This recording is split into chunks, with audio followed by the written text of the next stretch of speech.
So Leonard Cheshire came out of the hospital at Midhurst. He'd been cured of tuberculosis. Now he was back at work, and he wanted new premises. He found Amt Hill through the Historic Buildings Council, and on the borders of Leicestershire and Derbyshire, there was Staunton, still beautiful. But both were sadly neglected mansions. They were very dilapidated, and I think in a way they fitted my mood, my state. Because what I can never forget about Amt Hill and Staunton is the feeling that they were needed, that they had a personality, they had a life, they had a future, but there was nobody to give them that future. When I got to Staunton, I shall never forget it, to begin with that distant view as you drive along the road. You look down and into this hollow, and there's this huge house nestling, surrounded with trees. That in itself was very evocative. Then when eventually I got inside the building, this rather cold, very cold, damp February day, in this huge hall, front hall, rain coming through the ceiling, and there are at least 2 stories above it. This feeling of it had had so much history, and its future was finished. And then there were these 3 people from the neighborhood who come to see who I was. I mean, they didn't know who on earth I was.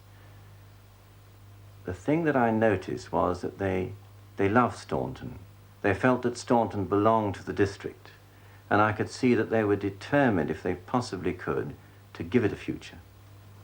But everybody had been tried, the Archbishop of Canterbury, almost every charity and institution had been approached, and nobody could see any sense to it. Lady Ferrers, whose home it had been, had written to me in Midhurst. She had offered me her husband's clothes. He died the night before the auction of a broken heart. Their house had been in the family for 500 years. It was a very historic house. Well, I think one has to picture its history. It was built, the new building was built in 1556. In 1668, I think, under Cromwell, Sir Robert Shirley had built a church, the only church that was built in Reformation times. Cromwell was very angry that he built this church, and he sent a deputation to him. Robert Shirley was having a picnic with his family by the lake, a nice summer's day, and they heard the sound of hooves, horses' hooves, coming down this drive, same drive that we'd driven down. And this was a deputation from Cromwell, which said, "You have built yourself a church, so you'll build me a battleship." And Robert Shirley said, "I won't." So he was put in the Tower. And he died in the Tower at the age of 28, because he would not give in to Cromwell.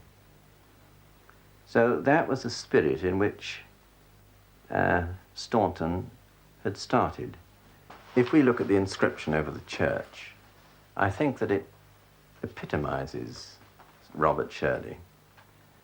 Part of it says this: "Whose singular praise it is to have done ye best things in ye worst times, and hoped them in the most calamitous."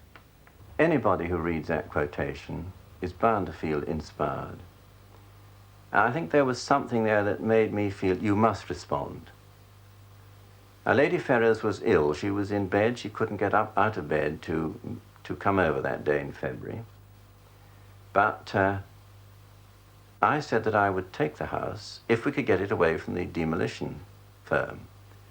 But the demolition firm did not want to sell it.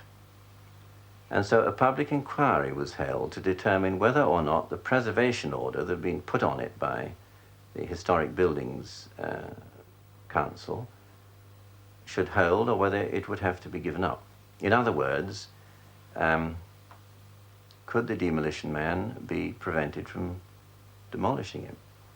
Everybody thought the inquiry would go the wrong way. At the inquiry, the demolition firm argued and proved that the damage was such that it would cost £110,000 to put it in order. And I really think that that estimate was accurate. See, it had been requisitioned in the war. Lord Ferrers had been pushed out at a fortnight's notice. It had been occupied by the army, and they'd not treated it well, and then Italian prisoners of war were put in it. It had been terribly damaged. The lead had been pinched off the roof. It had been empty for nearly 10 years, and all this time while they were arguing, rain had been coming in. So here was his house. The inquiry went the right way, and so we were allowed to buy it for £15,000. But the trouble was we didn't have £15,000. We were able to raise £1,500 to put the 10% down, and agreed that we would complete on St. George's Day, April the 23rd, on condition that we could move in first. And so we moved in. Well, there was the problem of money. How were we going to pay for this, put this £15,000 down on April the 23rd? Now, a few days previous to the 23rd, we had our first family day at Lee Court, and the Queen Mother came down. That was our great occasion. And to it came a man who'd given some money to St. Bridget's, called Mr. Ravenshire. He was a builder, and he was a very wealthy builder. I went up to him after the Queen Mother had gone and asked him if he could help. He said yes, and he agreed to give £5,000. To our immense surprise, £5,000. A friend of mine, an Irishman who had a wonderful gift of the gab, drove him up to London. By the time they got to London, it was £10,000. So we now had £12,000 towards the 15. Enough, with apologies to the builder, to get away with it. Now, I have found, if I'm not being, pushing my own opinions, that when somebody comes to you with a project that they want to promote, of course you look at the project in itself, but you look at them. And if you can see that they're determined on it, if you can see that they really mean it, that they're going to go through with it come what may, I find this influences your judgment. And I think that it was this, more than anything, that persuaded me to take what was not really a very sensible step. I had nothing behind me. I had the little experience of Lee Court. I was not in good health. The last thing that the other homes wanted was Ampthill or Staunton. The newly formed trust didn't think that it was very sensible, but it was just this feeling that here was a house that was needed. And I knew that there were so many disabled who were wanting an opportunity, and the two married. Two things were clear. First, the obvious one, that the whole district looked upon Staunton as theirs, and they were determined to get it going. The second thing was that it was a challenge. It was a very broad canvas. And I learned a lesson that I've seen repeated elsewhere, that if you present people with a big challenge, they'll respond, and they'll respond in a big way. If it's a small challenge, had it been just a little bungalow, there would have been hardly anything. There was no electricity. There was virtually no water. You can imagine the damage there was in the house. And they used to come round, I'm not exaggerating, there'd be 50 voluntary helpers every weekend. And every village, every little group would take over one room. It would be the Colville Rotary Room or whatever it might be. They'd all take over, that was their room. At the end of the weekend, they locked it so that nobody could see what they were doing, and it remained locked till they came back the following weekend. Every little group that took on a room would find the money to purchase the materials. The men would mend the holes, plaster the walls and the ceilings, and then the wives would come in and furnish it. We left everybody to choose their own colour scheme, and the colour schemes were absolutely startling, some of them I can't. So it was no use our interfering. They had to be left to choose their own colour schemes, and according to their different backgrounds and so on, so they chose their colours. But they did feel it was theirs, and even up till this day, those little groups still keep that room, their particular room, going. They repaint it and they redecorate it and they refurnish it. There's this sense of personal involvement.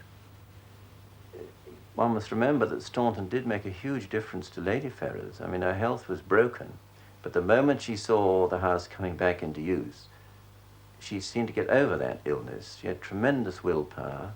She was held in great respect, and she was really a central figure around whom everybody collected in a certain sense. Lady Ferrers got up out of bed. This was a completely new chapter for her. She'd come over for the weekend, and her job was to offer everybody tea. She used to take the tea round, and there she was, a very commanding, a very fine, strong-looking person, though she was not in good health, in this front hall where I'd originally seen this rain coming through, receiving people. I can never forget that one day a journalist came up from Leicester to see what was happening. Lady Ferrers saw him. She walked straight up to him, picked up a broom and said, "Young man, take this broom and go and sweep the dining room out." He did.